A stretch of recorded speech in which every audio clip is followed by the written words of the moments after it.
Hello, welcome. Hi, welcome everyone. Good day, humans. If you're watching this on replay, you just need to skip ahead 1 minute today because we decide to let you in just on time.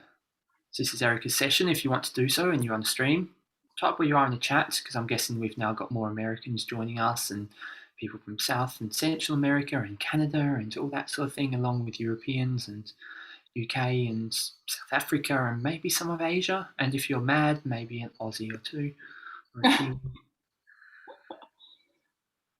I mean, it goes without saying that if you're an Aussie, you're probably mad, but you know what I mean.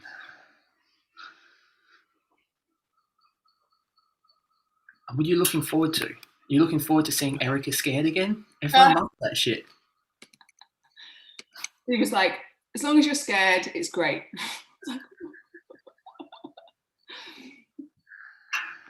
Oh wow, look at that. We're already on time. Oh my God.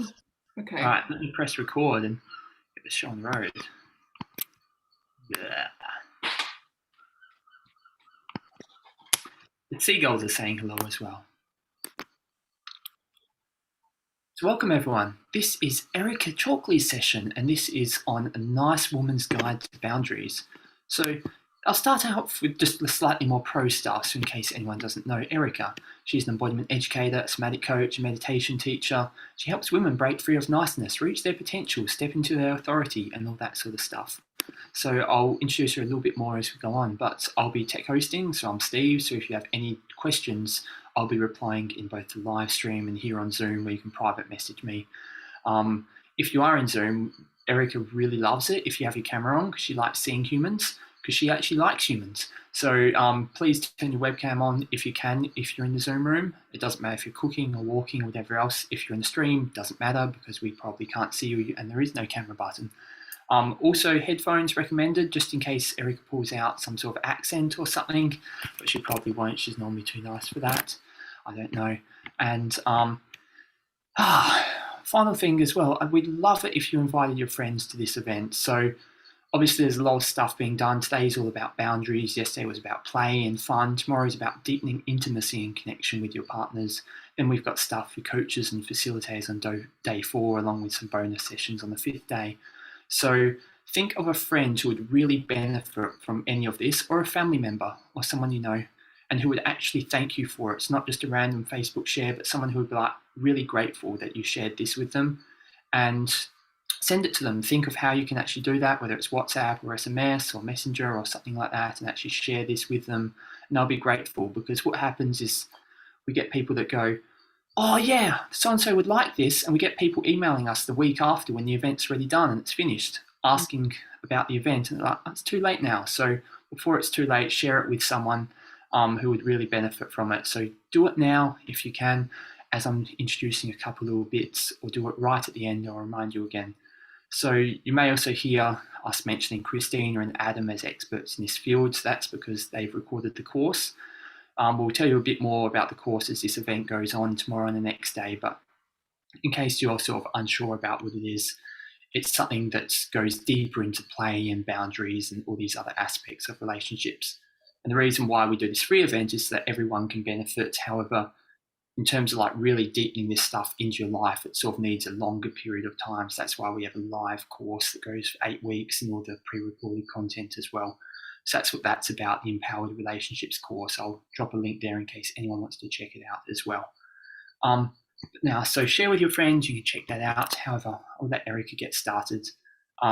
Erika, I've known her for several years now, and at the start, I didn't even talk to her for like a year, and then we've become really, really good friends and like speak most days. And you'll hear from her, she's got such deep wisdom in what she does, and some of the stuff she does, you'll notice if you've been with her before, you notice like each time she does something, it will deepen the layer of kind of what you notice about yourself and how you can change into what you're doing in the world. So Erika, please do that. Take it away for everyone. Thank you, Steve. That was a lovely introduction. And welcome, everyone. Welcome to you all in the Zoom room. It's so nice to actually be talking to a few of you here. And welcome to everyone that's watching on the live stream. Hi. So So I'm Erika, and I help women overcome what I call niceness, which is what we're going to explore today. And one of the things around being too nice is struggling to set boundaries. Yeah, so struggling to say no, or struggling to honor what's right for us, going maybe above and beyond, giving too much of ourselves away. That's one of the aspects of my work, and I teach from lived experience.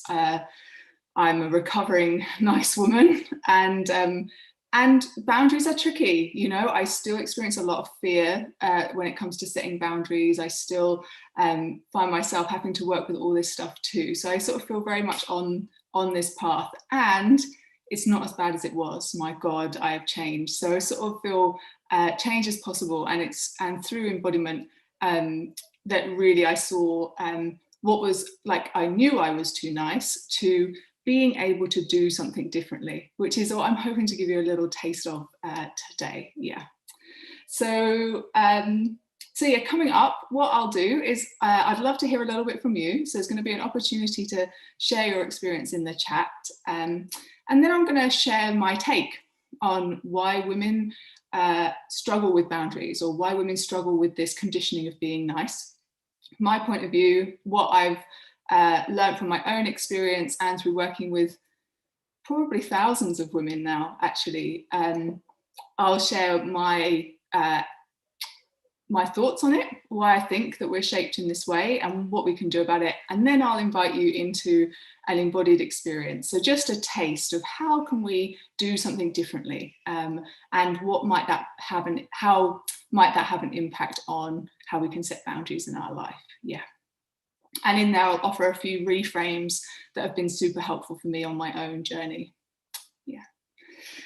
And everything's an invitation. So particularly important if you're a facilitator watching this as well, but particularly important when, you know, working with women who are identifying as being a bit too nice, is to recognize actually our whole bodies are set up to say yes, to please, to do what we're told. So I really want to encourage you to take what I'm offering as an invitation. Maybe it's not right for you to do it today. Really take it as an invitation to listen to yourselves and do as much or as little as you like. There'll be replays. You could always do the exercises later. And also, just boundaries are tricky and they can bring up a lot. So be taking care with yourself in this session. You know, we come into these things sometimes and then they can go quite deep quite quickly. So just taking care of yourself if it touches on something. Yeah. Okay. But first, let's just start as I always like to start, which is like remembering that we have bodies. So I invite you to just take a stretch, take a movement, move your face. Remember that you have like inside of elbows and toes and a back body. Oh, and follow a movement that feels yummy and nice to you. Pleasure is sort of super important in my work as a way to return to ourselves. And then just taking a little look around the room that you've decided to plant yourself in for this session, looking over both shoulders, up to the ceiling, down to the ground. And as you do so, beginning to draw your awareness to that connection with the earth, whether you're sitting on the chair or on the floor, laying down, walking, bringing your awareness to that connection with the earth, letting yourself have a little bit of weight, yeah, and arriving. And yeah, and then from here we can travel up the spine, up to the crown of the head, and then let the front of the body be soft. So soft eyes, soft jaw, soft belly. And you could maybe do that a few times, coming up the back of the spine, and then letting go the front of the body. Arriving here. Yeah. Okay.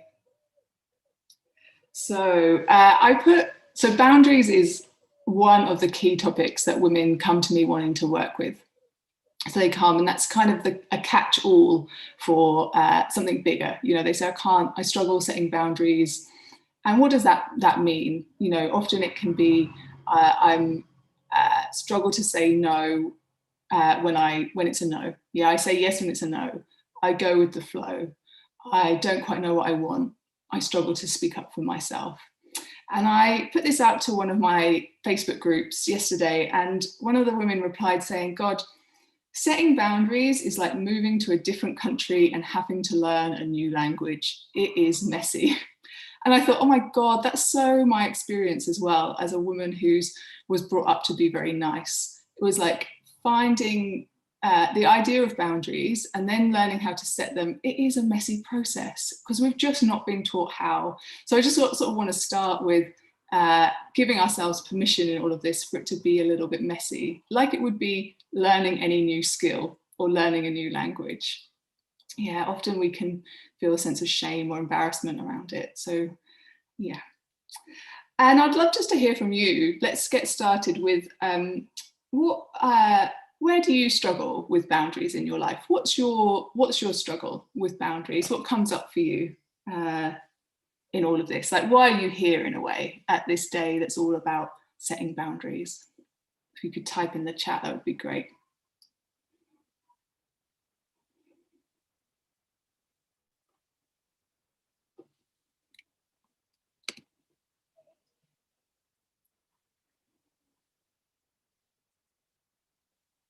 Yeah, so fear of abandonment.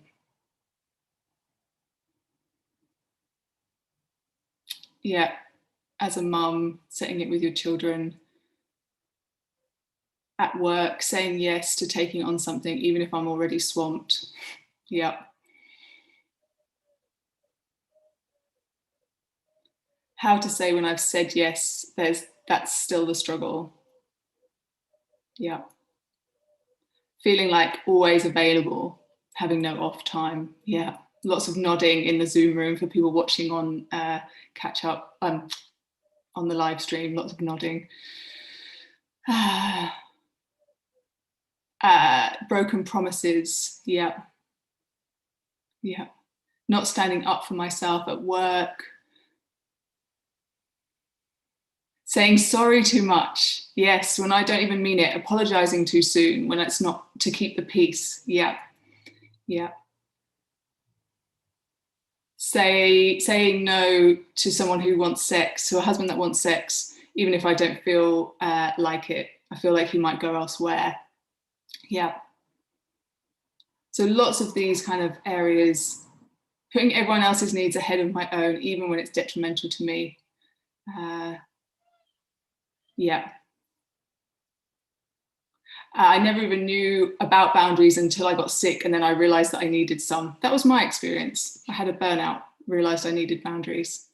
Feeling scared to assert myself with a man because I don't know how he will react and whether I'll put myself in danger.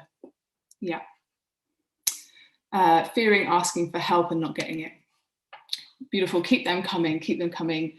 And so and there's often also guilt that comes up. We do set a boundary and then we feel a lot of guilt afterwards. We feel like, oh, was that okay? Was that not okay? Anyone relate to that? Yeah, sort of self-doubt, questioning, and a lot of fear. Yeah. And so then what are the consequences in our lives, in your lives, of not setting these boundaries? Like, what's the consequence when you know that you're doing that, you're being too available, or you're doing the thing that you don't really want to do, but you're going with it to keep the peace, or you're not saying the thing? What does that add up to? What does that create in your life? Resentment is a big one, exhaustion, tired, disappointed, feeling taken advantage of, wasting my time and energy, losing authority, feeling angry, yep, feeling taken for granted. Another one I hear a lot is feeling invisible, feeling like not really showing up. So people don't really know who you are, but then feeling not seen, feeling invisible, feeling resentment building. What else? Living someone else's life preferences. So feeling like, God, I'm not living my life, living someone else's. Can feel lonely. Yeah, that sort of loneliness of you're not daring to really be yourself, which means people love you, but you sort of know they don't really love the real you because you're not showing that. So it doesn't land, it's got nowhere to land. So that can be very lonely. Depression, yeah. Burnout, we've mentioned. And there's a great video, 3-minute video by Gabor Mate called Being Nice Will Kill You, where it can make you really unwell, like living inauthentically, not setting boundaries, not taking that space for yourself can make you really sick. It can have these huge consequences. And we sort of know that. You're all smart women. I'm a really smart woman. I read all the books. I sort of knew all of that. And yet it's hard to do something differently, right? It's really hard to do something differently. So like right now, if you think about a boundary that you need to set in your life, like not a huge one, but one that's, you know, if it's 1 to 10 on intensity, maybe a 4 or 5, a boundary that you need to set, maybe something that you need to say, something you need to say no to, something you need to stop engaging with, bringing that to mind, and then noticing what happens in your body. Do you think about setting that boundary? And we sort of know it's good for us, and we know what will happen if we don't, and yet what happens in your body when you're in that position and you're thinking about saying no to your husband, or asking for what you want, or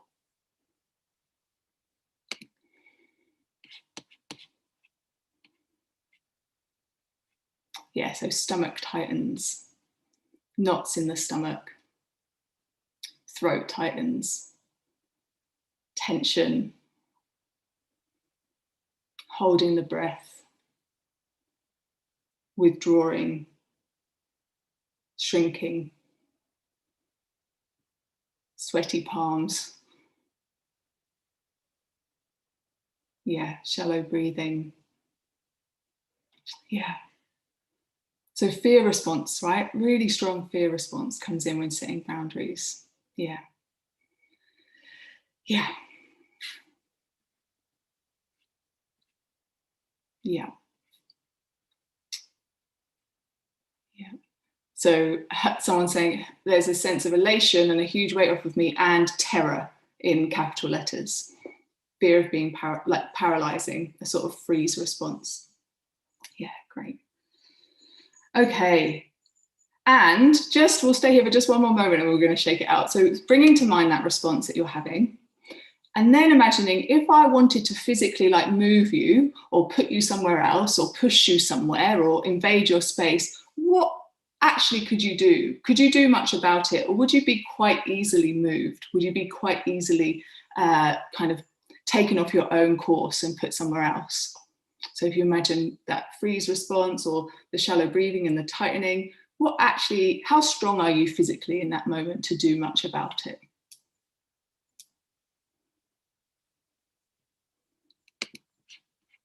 Yeah, not very. Can't get into action. Yeah.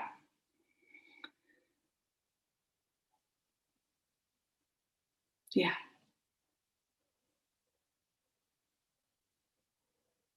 Okay, so just noticing that. So noticing, gosh, we're smart women, we sort of know there's a bit of a delay on the chat. So yeah, so not strong at all. I can't even think to resist. I feel angry afterwards, feel stubborn inside. Yeah, like can't think smart. Yeah, great. Well, not great, terrible, but we're gonna hopefully shift that.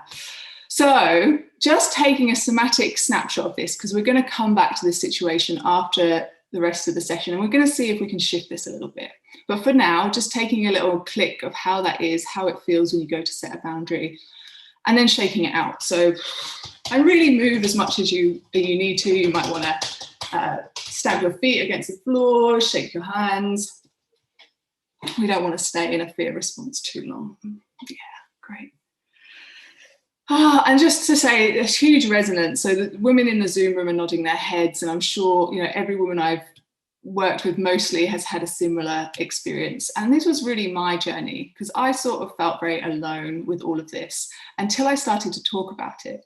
And then I did the embodiment conference and I put my work out into the world, and suddenly huge amounts of women were contacting me saying, God, that's my experience. And it was so relieving, because I also think we're taught that there's something wrong with us, or that we're uniquely flawed. And so I think just hearing this is a shared experience is huge. Okay, so I'm going to try and tell you in 10 minutes why I think, what my theory is around why do we experience so much fear? Like, why is this the case? Yeah, why do women, on the whole, experience this conditioning? And it's not just women, that's just my lived experience. So I speak to and work with women, but it's also other demographics that have been unable to inhabit their power historically. Yeah, so it's other oppressed groups as well, not just women. What we're dealing with here is kind of access to our own power and authority. Yeah. Okay, so look, we're born, and we're born with this full range of expression. Yeah, we have, like, you watch a child, they go from angry, distressed, giggling, you know, they have this full broad range. Hopefully we're born with all of this broad range of embodied experience, full power. Like, we want what we want, we don't want what we don't want. We have this, you know, big range. And very quickly that meets culture, which tells us some of those expressions are good and some of them are not so good. And very quickly we learn which ones are approved of and which ones aren't. And for women, we tend to very quickly not be allowed or encouraged to inhabit our sort of power, our sort of, you know, this is what I want, our willfulness, our no, our, you know, I want this, I don't want to share, you know. And we get very quickly taught, be nice, be kind, play, share your things, be a good girl, be pleasing. And the thing with that is, when we lose this, which is our sort of capacity to enact change, I want this, I act on it, I grab this, I take this. We still have those needs, we still have needs, but we've lost that capacity to kind of know that we can meet them ourselves. So then we set about finding an alternative strategy to meet them, which is through being what other people want us to be, keeping other people happy so that they will meet our needs. Yeah. So we develop this kind of external looking towards others. What do I need to be in order to keep you happy so that you will meet my needs? And we get a lot of praise for that. You know, we get a lot of praise for being good, being sweet, being, you know, keeping other people happy, keeping the peace. Yeah. So anyone else here, these develop into our superpowers as well, right? So anyone else here read a room like no one else, like walk into a room, know exactly what's happening, can pick up on like subtle shifts of other people's mood very quickly, like, oh, something just happened, something, yeah, right? Something just happened, I spot that, I can feel that in my body. Or anticipating what other people are gonna need. Like I know what other people, so it develops into this sort of overused capacity. And it's not right or wrong, it just is like the one that we rely on and we overdo, because very quickly we lose the ability to inhabit this one, and then it sort of disappears from our embodied map. Yeah, it's almost like we can't go there because it sort of becomes invisible to us. Yeah. So then we develop this kind of looking outside of ourselves for approval, and we look for an external authority to tell us what we need to do next or who we need to be. I don't know about you, I spent a lot of my life shape-shifting, like not really knowing who I was, becoming who, like, you know, I had a boyfriend who like loved football, I loved football, got rid of the boyfriend, didn't love football anymore, got with someone else, loved what they loved, you know, like kind of this shape-shifting, I'll be who you want me to be kind of thing. So we sort of, in an embodied sense, we lose this sort of internal sense of ourselves, like one, the access to our power, but then also this access to like what's really meaningful to us and what we really value, and our intuition, because we're having to override it a lot. We're sort of trained to override that because it's painful. It's painful to want something, not be able to access it, and then have to go with something else. So we sort of learn to cut off from it, I think. And we develop this sort of forward and out towards others embodiment. Yeah. We also get used to a lot of unwanted touch quite early on. If you look at my Facebook page, I just posted a really powerful piece of writing about a mother who's watching her father play with her daughter, and her daughter doesn't want to be played with, and she's very little, she's like 3 or something, and the dad is not taking any no's, and like the mother is saying, but look, she doesn't want your hands on her, you know, and he's saying, I can play with her however I want. And we also get conditioned into that, overriding our sense of our personal space and our boundaries, unwanted touch. Yeah. Yes. And this becomes like a habitual orientation then, you know, it just becomes what we do. It's a safety strategy. We learn to do it, and then we think that's our only option, because these other two kind of worlds become a bit invisible to us, or under-embodied. Yeah. Thing is, what we're doing is we're trying to get safety out in a world of other people who have their own reactions, their own moods, their own set of conditions, preferences that shift and change with the wind. It's a completely unreliable place upon which to base any sense of safety, because it will constantly change. You know, you can please someone one day, you do the same thing the next day, doesn't work. You know, it is a recipe for anxiety, stress, fear, you know. Yeah, in Buddhism, we talk about the worldly winds. They're always going to blow, and we need somewhere else that's safe, that we can plant ourselves in, return to, where they can blow and we can hold our own, we can feel safe. And that does not exist in relationship to other people. Yeah. Yeah. And yeah, this whole time, you know, because we've got this sense of like wanting to keep safe and our safety depends on other people, we're just constantly sacrificing our own authenticity. Yeah, and we have both those needs, and they're equally valid. The desire to be ourselves, be loved for who we are, express our authenticity, and to belong and to feel safe as part of the group.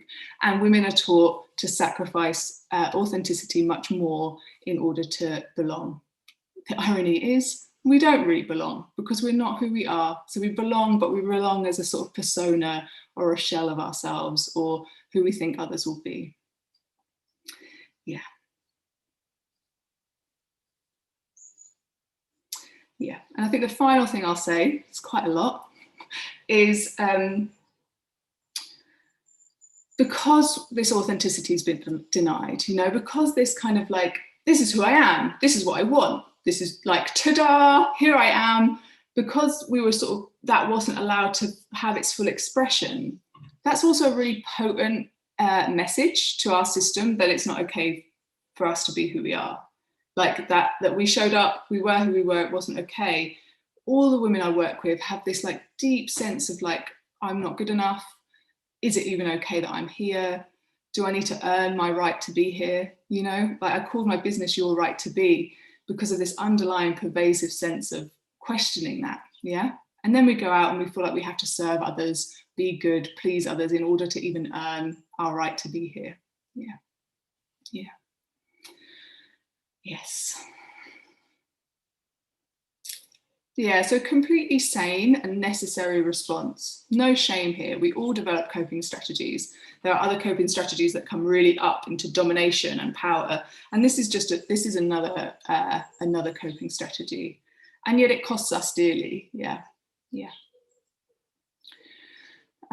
So what happens is we tend to develop this embodiment, which feels quite shallow back in ourselves and up in ourselves. So this sort of back half, if you imagine inside of ourselves, feels like quite shallow, like it hasn't been allowed to really kind of fill out. But the front is really wide and big, and the world becomes very big. Yeah. And we're trained serving others is the kind thing to do, the nice thing to do. Yeah. Okay, so I've got a few reframes that have really helped me work with this kind of conditioning. And we all suffer this from varying degrees. test it out in your own experience. So a few reframes that have really helped me. Distinguishing between niceness and kindness. So niceness is not kindness. Niceness is this learned, conditioned response, putting other people first, serving others, abandoning our needs for theirs. Kindness is me in my own truth, meeting you in your own truth, yeah? This way of being, even though we've been taught very strongly that it's good to please others and prioritize them, not set boundaries, not be clear, it's actually really unkind. It's, it leads to resentment, like we said before. It's not kind to ourselves. This is not a kind way of being. It makes us sick. It builds up anger. So it's like, oh yeah, we allow, and then we are not allowing. Anyone really set a boundary, it's like, that's fine. And you come in, and like people are like shocked, and you cause much more hurt, it seems. And yeah, because we haven't spoken up soon enough.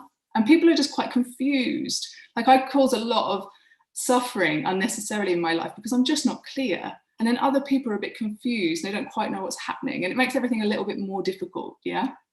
So it's just not kind, deeply kind. It's like superficially kind, but actually real deep kindness is being honest, being true, and letting the other person be free as well, like not using them to get a sense of safety. Yeah. Okay, oh my God, time is flying. Second one, power isn't bad, yeah?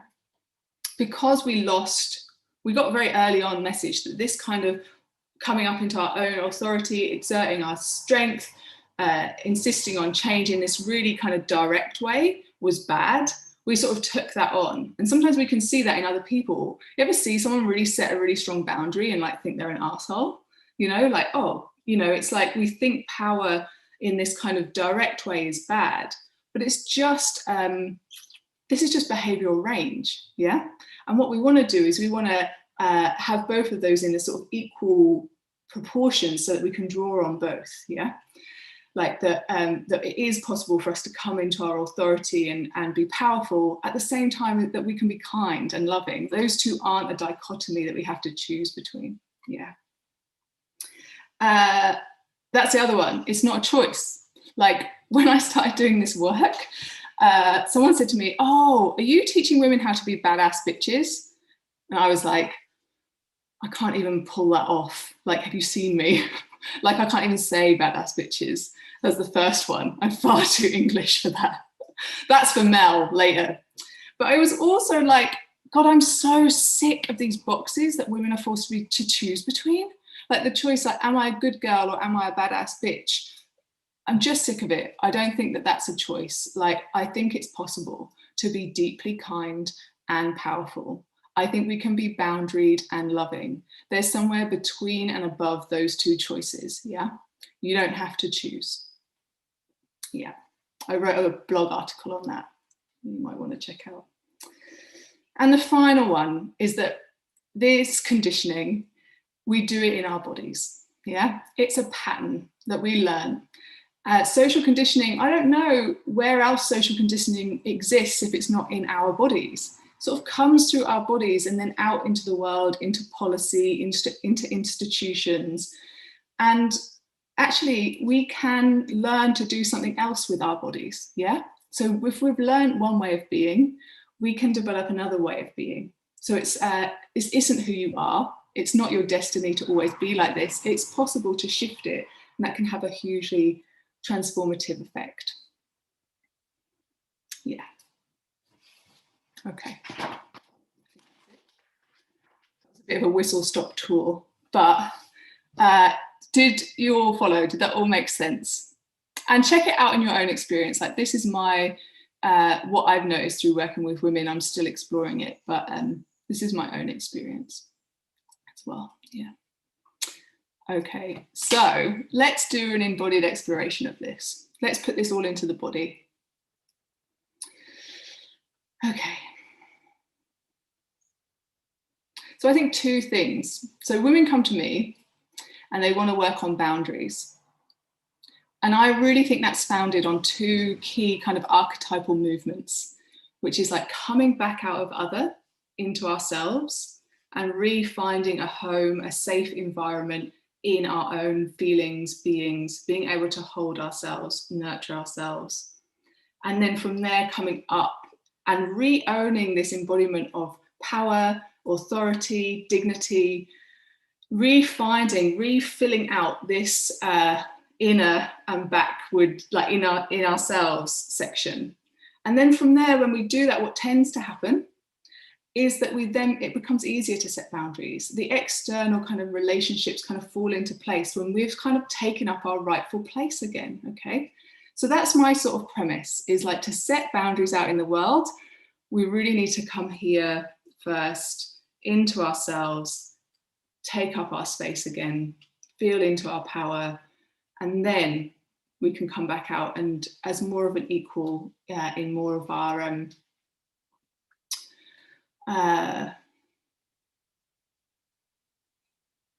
equality with others. Just leave it there. Okay, so we're just going to explore that for the next 10 minutes, if you would like. A little embodied exploration of this movement. And you can explore this through practices over time and through postures in the moment, so state and then long-term trait change. And I'm just going to take you through a quick embodied process archetypally. Yeah. Okay, so maybe have a wiggle, have a stretch. That was a lot of talking. Don't worry about remembering it all, just trust what landed.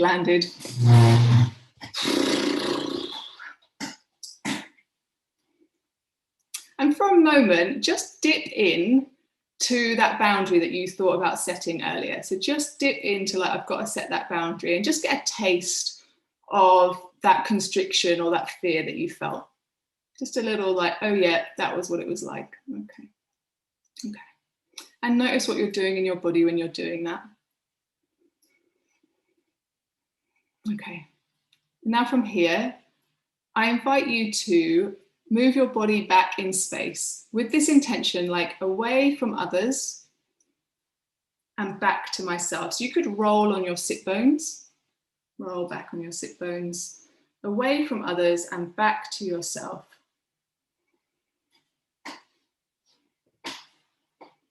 And take your eyes from the screen. And you could begin to just feel your edges as well. So we're talking about boundaries, but one thing that can be helpful is just feel your edges. You might want to run your hands over your body, feeling your edges, coming back to yourself.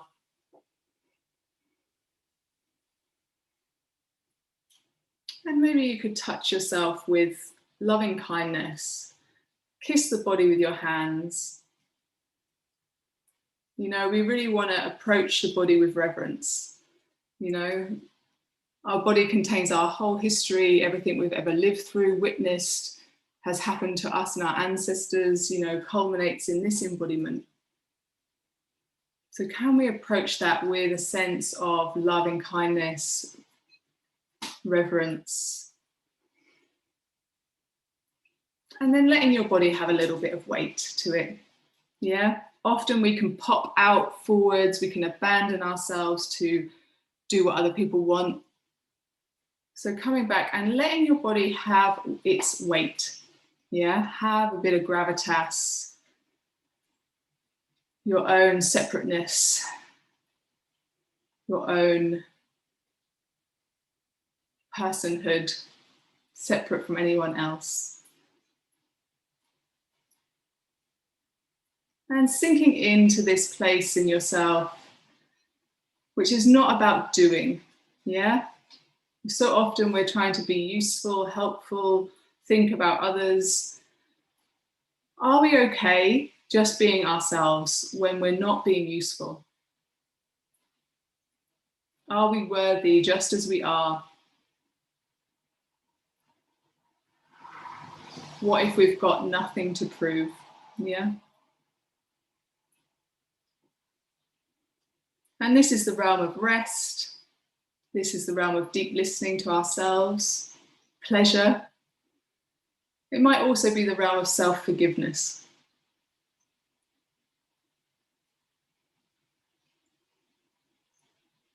And noticing if there's any relief here.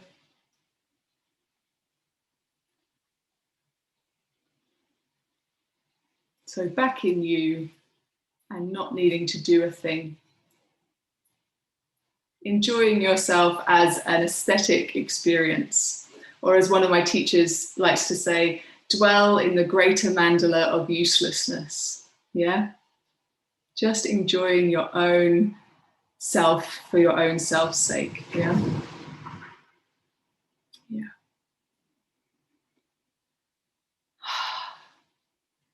And this might be a little quick, so feel free to revisit, but from here, just dropping the word dignity into your body, like a pebble in a pond. Dignity.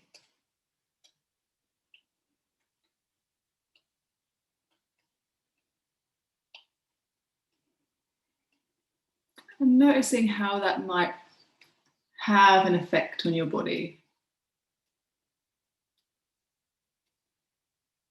And you could bring to mind someone, I want to sit up straighter. So you might also bring to mind someone who embodies dignity for you.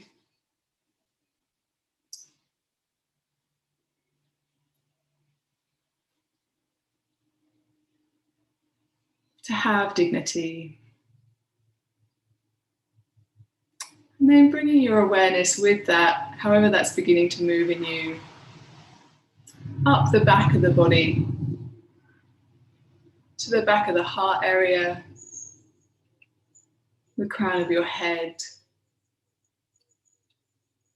This sense of having dignity. Dignity in your own experience. And you might want to take your legs a little wider, take up a little more room.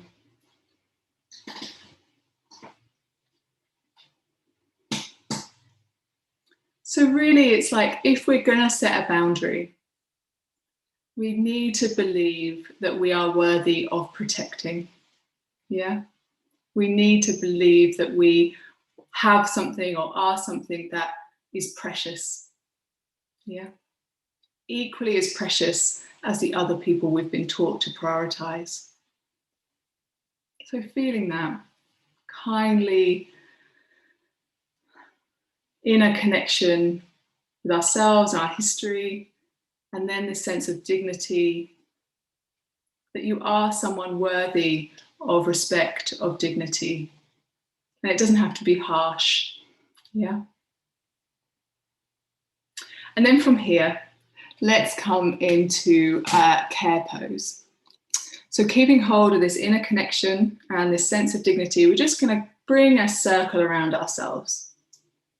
So about at heart height and about a thumb's gap between the hands. And I love this pose, yeah? So we're going to scoop ourselves up and we're going to have this sense of, can we find an inner authority here? Yeah? We want to move from having external authority, pleasing others, to having an authority that comes from deep connection in here with ourselves, comes up through our dignity and holds space. Yeah? So feeling that. Can this be tender and loving? I'm setting a boundary because this is precious. Something here means something, yeah? So the inside can be soft and caring and motherly to oneself. But the outside, there are elbows and there are backs of hands. And there's a boundary here, okay? And we can even turn our hands out here. Because I love this. You know, the boundary that you want to set. Because something else is precious and important, I say no to this. Yeah? Yeah, and you could take one hand in and one hand out, that's great. So yeah, holding what's precious whilst gently saying no to what doesn't serve it. Yeah, honoring that in yourself. Doesn't have to be hard. And if we set a boundary and it's not well received, oh, we have a safe place to come back to. Yeah, okay. I've got this beautiful quote by a guy called Jaya John. Your boundary need not always be an angry electric fence that shocks those who touch it. It can be a consistent light around yourself, which announces, I will be treated sacredly. Yeah. So your boundary need not always be an angry electric fence that shocks all who touch it. It can be a consistent light around yourself, which announces, I will be treated sacredly. Just feeling that. So this is often my way in to setting boundaries with women who are too nice. It's a really beautiful, gentle way in. And for me, okay, sorry, let's finish the exercise. So coming here, sorry, so I will be treated sacredly. So feeling that. And then you could imagine this consistent light around you.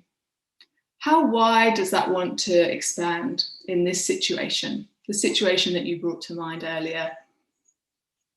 You know, this light you can take as wide as needed. You can bring it back as close as needed. So feeling into all of that.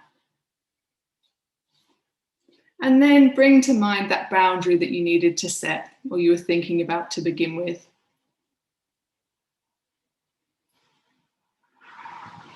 Coming here to your rootedness, your connection, coming up into your dignity and out into this caring, loving pose, setting that boundary, and notice if anything has changed in your experience of that boundary. Does it feel a little less scary? Does it feel a little bit more kind, natural? Maybe nothing's changed yet. Just noticing in your own experience what might have changed through refinding some of this lost embodiment.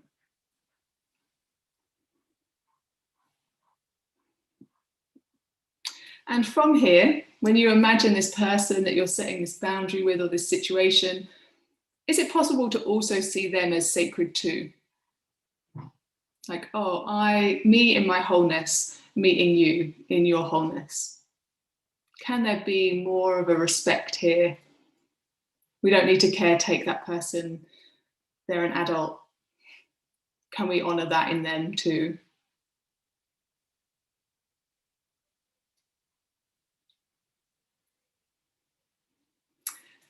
And we don't have time to go into it, but also a really valid thing is from here, can we also receive a boundary? So that might also be something to explore. When we, often when we receive a boundary and someone says no, we think, God, that's about my self-worth. And we might shut off and disconnect from that person or shrink. And actually then that's what we learn to expect from others when we set a boundary. So is there a way that we can also, from this place, I know my worth, I know my dignity, I meet you here, receive boundaries more gracefully? Can we stay in touch with the other person as well? And then we'll learn to expect that as well. Yeah. Okay.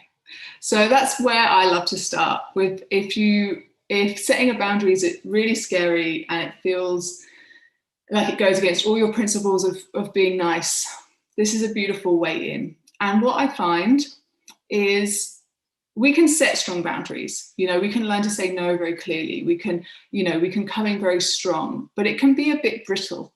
And it can also feel like it doesn't have much weight behind it. Yeah. Like, oh, I'm setting a boundary, but there's not much here if you really push it.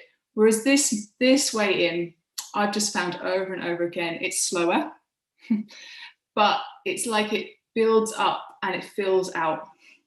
And it's like actually then you're setting a boundary from this really weighted place of knowing your worth, not having to rely on other people's approval.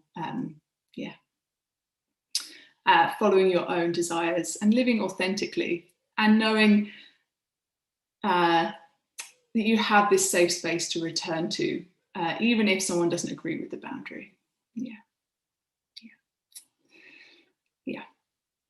So yeah, we've got a couple of minutes, I think. Yeah, we have, look at that. I'd love to hear any reflections or any takeaways that you've got from what I've said, anything that you agreed with, disagreed with, anything that landed. We've got a few minutes to share in the chat. How was that for you?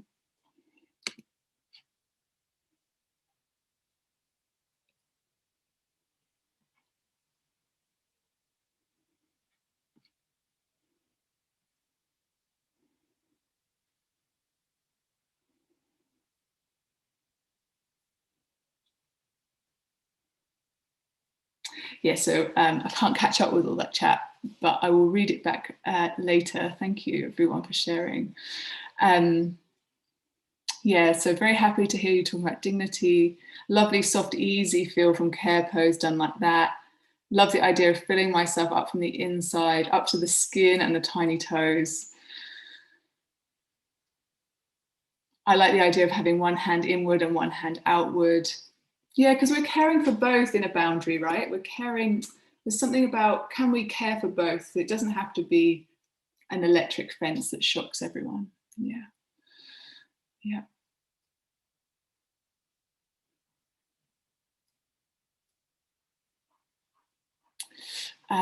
Really felt empowering and emotional, about honesty with the self, feels right and organic, trusting the self. Yeah, so I walk women through this process of knowing ourselves, trusting ourselves, and then acting on it, whether that's expressing it, asking for what we want, saying no, putting our work out into the world, this three-part system, and trusting ourselves feels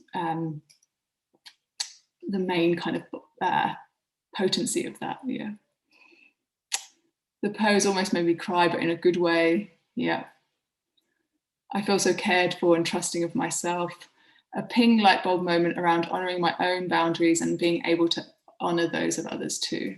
Yeah, great. Feel stronger and kinder. Beautiful.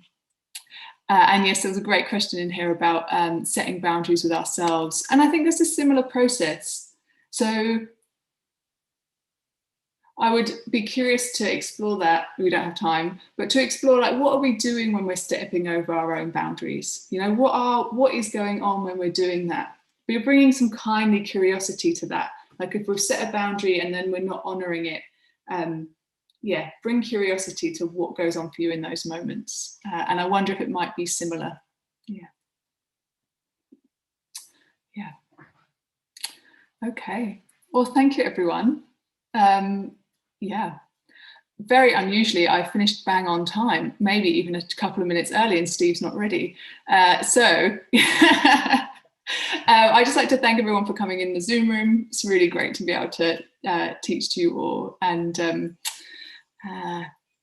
yeah, over to you, Steve. I mean, God, yeah, all of this and more in the course. Yeah, Steve, do you want to take over and share about how people can get involved more? Yeah, will do. Thanks, Erika. And yeah, it's really great that people are putting their takeaways in the chat, because it's really nice that you actually have something you can take out of this session. That's the point of these, is doing the free sessions so that everyone here can actually benefit, whether, as Erika said, there's a course, but whether you decide the course is for you or not. So that's totally okay. So sometimes you bring something out of these free sessions as you attend. That's great. And as I can see, lots of people thanking Erika as well. So it's great as always. And feel free to find her or send her a private message or something if there's something that really touched you as well. So in terms of, I mentioned at the start about other humans, so I'll just share in the chat again. So the replays will be available this weekend. So if you have friends or anyone, has anyone here invited a friend? Say like yes in the chat, or wave your hand if you're in the Zoom room, if you invited a friend or family, and say, yay, if like there is someone that you know who would benefit from this, and you can say after this session finishes, you will go and you'll send that link to them. I've done a little short link there because that's easier to have. So please do invite people who would benefit from this, because the replays are available this weekend as well. I'm going to come back to Erika in a sec for her top 3 tips or takeaways, by the way.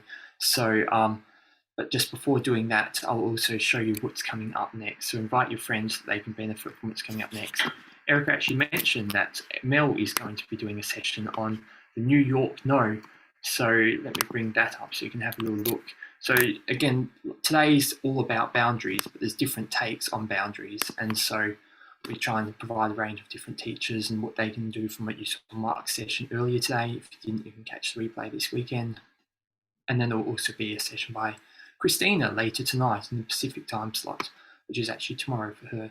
So that's what today's about, and tomorrow's connecting more deeply with your partner, so more about intimacy, and then day 4 is with coaches and facilitators and how you can actually work with people.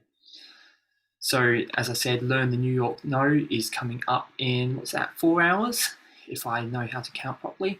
And then Where Do You End and I Begin? So that's a different take on boundaries, as I said, with Christina. And Christina is the one doing the course with Adam. She's really great with this stuff. So tomorrow, looking at conflict as the doorway to connection, your cycle and intimacy, which is just like Erika's session, The Nice Woman's Guide to Boundaries, but it's beneficial for whichever gender someone is. Same thing here. So your cycles and intimacy is useful for everyone. How to ask what you really want. That's been touched on sometimes throughout this week, but more so looking at that completely. Embrace your weirdness with others. David Lung, who's from Hong Kong, did that session. And then a perfectionist guide to not ruin your relationships with Vix. And finally, the last day, as I said, with facilitators, for facilitators and for coaches. So whether it's support and pleasure, different types of sexuality, relationship dynamics, helping clients, building authentic connection. There's a whole heap of stuff there. And then bonus sessions is one for all the German speakers, because we have a lot of them, whether you're from Austria or Switzerland or Germany or somewhere else. Also, conflict equals energy.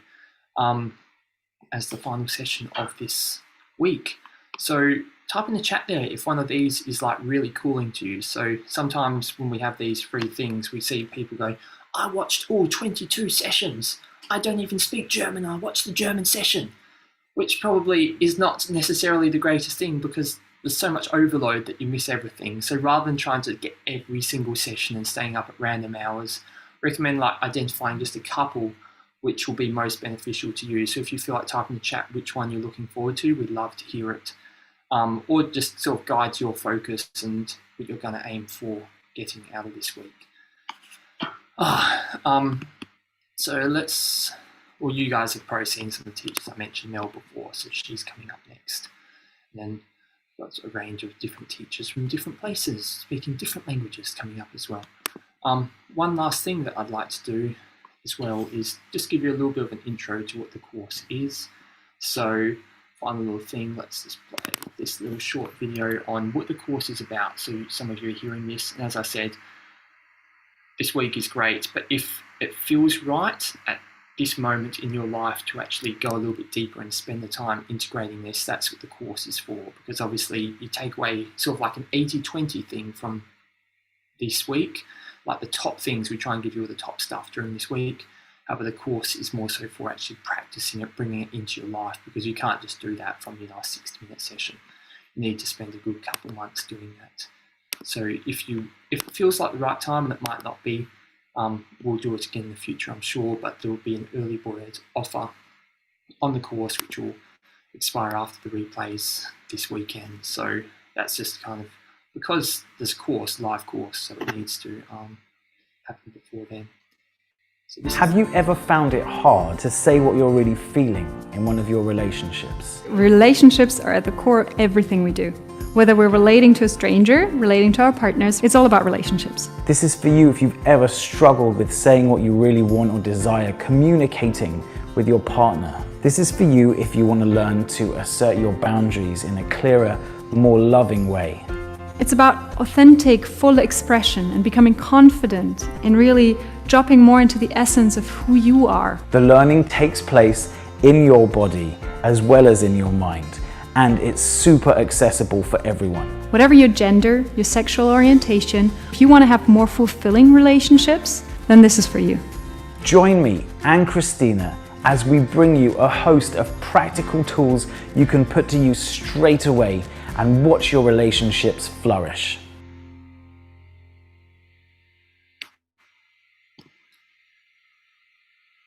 I don't know about anyone else, but I love seeing Erika pushing Mark around there at the end. Wasn't that great? So yeah, that's what the course is. I'll go in a little bit more into it tomorrow and show you a little bit more what's in the course platform if you're interested. But on Erika pushing people around, I think it's time she pushed me out of the screen again. And what are your top 3 takeaways and tips, Erika? I didn't think this through. So top 3 tips are probably my reframes. Oh God, it's messy. Let's just let it be messy. It's like learning a new language or learning a new skill, which we weren't allowed to develop. So let's give ourselves all a lot of room to do it imperfectly, make mistakes, make amends.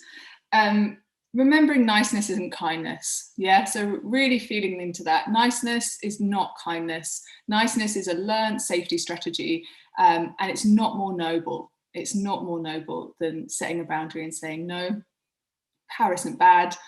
And you don't have to choose between these 2 bullshit boxes of badass bitch or good girl. There's something that's more interesting between and above the 2 of those. You can be deeply kind and boundaried. You can be strong and powerful and deeply compassionate. They're not separate things. And this all exists in an embodiment. It was an embodied shape where we lost parts of our embodiment, which make it very hard to do something differently. Shapes the way that we think, perceive the world, the way that we can do certain things. And it is possible to re-embody those lost parts and do something very differently. So those are my top takeaways. Yeah. I also had a poem. I'll share that in the Facebook group because we don't have time, I don't think. All right. Well, thank you, everyone. Let's say, Erika, how long's the poem? Is it like 1 minute or is it like 3? I'll do the poem. Should I do the poem? All right, and share it in the Facebook group as well. So if anyone needs to go, thank you for attending this session. And if you'd like, Erika can walk us out of here with a poem, and I'll unmute everyone for the final thing. Erika always chooses good poems. So yeah, and also breaking the rules, going over time. So this is very good practice for me. So excellent. So I guess this poem came out of, it's not more noble to sacrifice what we want. Like, let's not live a half life, pleasing someone else and not really doing what we want. So here you go. It's from Khalil Gibran. So do not love half lovers. Do not entertain half friends. Do not indulge in works of the half talented. Do not live a half life. And please do not die a half death. If you choose silence, then be silent. And when you speak, do so until you are finished. Do not silence yourself to say something, and do not speak to be silent. If you accept, then express it bluntly. Do not mask it. If you refuse, then be clear about it, for an ambiguous refusal is but a weak acceptance. Do not accept a half solution.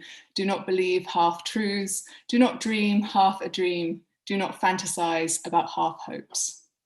Half a drink will not quench your thirst. Half a meal will not satiate your hunger.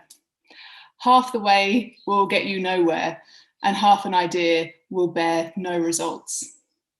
Your other half is not the one you love. It is you in another time, and yet in this same space. It is you when you are not. Half a life is a life you didn't live. A word you have not said. A smile you postponed. A love you did not have. A friendship you did not know. To reach and not arrive, work and not work, attend only to be absent. What makes you a stranger to them closest to you, and them strangers to you? The half is a mere moment of inability, but you are able, for you are not half a being. You are a whole that exists to live a life, a whole life, and not a half life.